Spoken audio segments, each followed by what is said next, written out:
Des initiatives spéciales climat aujourd'hui avec la station de sport d'hiver de Valberg dans les Alpes-Maritimes. Tout y est conçu en vertu du principe de développement durable.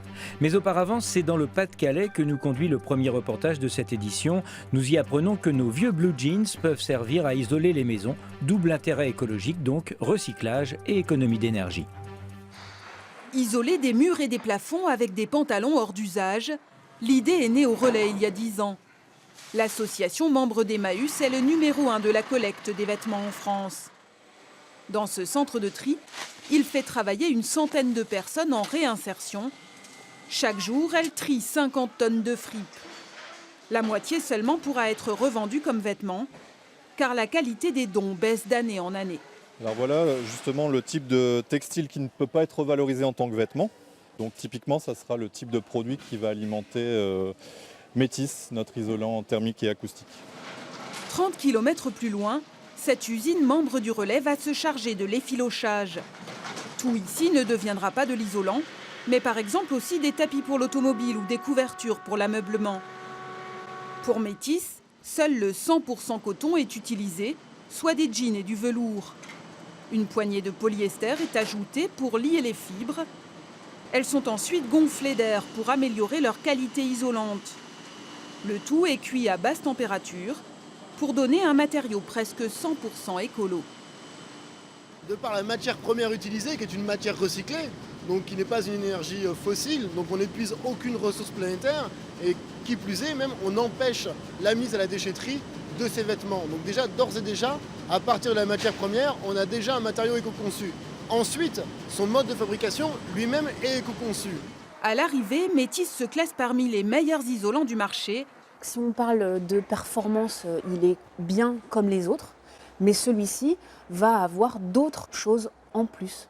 Il va gérer l'humidité, il est absolument perspirant, donc vous avez la vapeur d'eau qui peut circuler sans problème au sein même de ce matériau. Il a une performance acoustique très importante et en plus c'est un matériau régional. L'isolant du Relais est aujourd'hui distribué dans de grandes enseignes de bricolage. Seul frein à son développement, il est 2 à 3 fois plus cher que ses équivalents bas de gamme. Le prix à payer pour la seconde vie de nos vieux jeans. Une jeune entreprise montpelliéraine a inventé le chalumeau qui n'émet aucune particule de monoxyde de carbone. La flamme est produite à l'aide d'un carburant qu'on trouve dans toutes les maisons, c'est l'eau.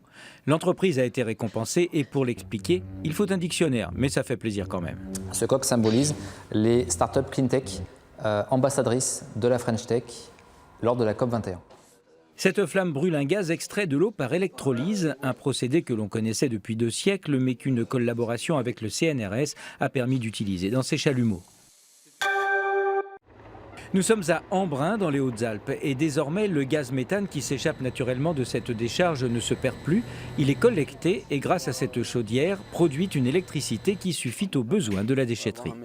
Les marchés potentiels de nos machines sont extrêmement larges. On vise en effet d'abord les moteurs, la méthanisation, le secteur des déchets, mais on a également une technologie qui peut s'appliquer à plein de secteurs différents, et notamment les navires, les groupes électrogènes stationnaires.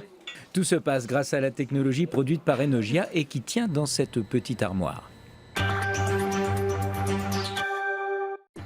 Et si cet hiver on skiait bio, c'est possible dans la station de Valberg qui se situe dans les Alpes-Maritimes. Depuis de nombreuses années, la conception que l'on se fait là du tourisme prend en compte le respect de l'environnement. Une vue imprenable sur Valberg. Lucie a grandi ici et pour rien au monde elle n'aurait quitté son village. Alors, elle a transformé le chalet familial en chambre d'hôte. Une chambre d'hôte particulière, car labellisée Esprit Parc National.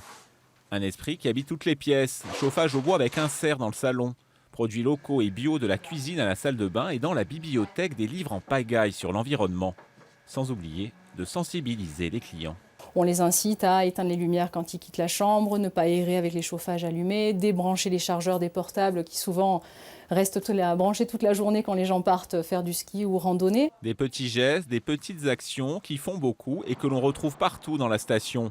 Voilà des années que Valberg a fait de la défense de l'environnement un combat permanent.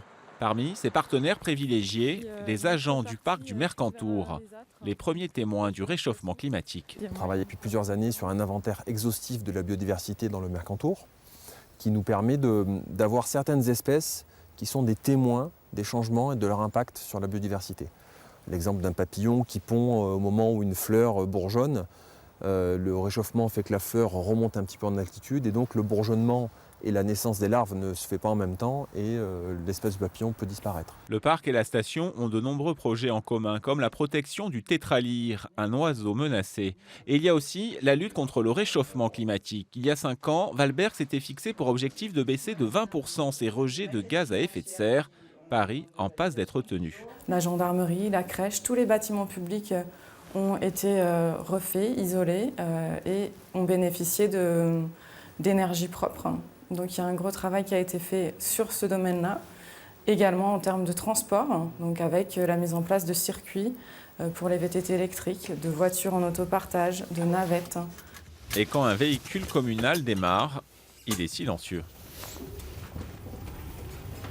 Tous les services, nettoiement, espaces verts ou encore l'office du tourisme sont équipés de voitures électriques. C'est important aussi de protéger cet environnement, de le valoriser et puis de tout faire pour le préserver.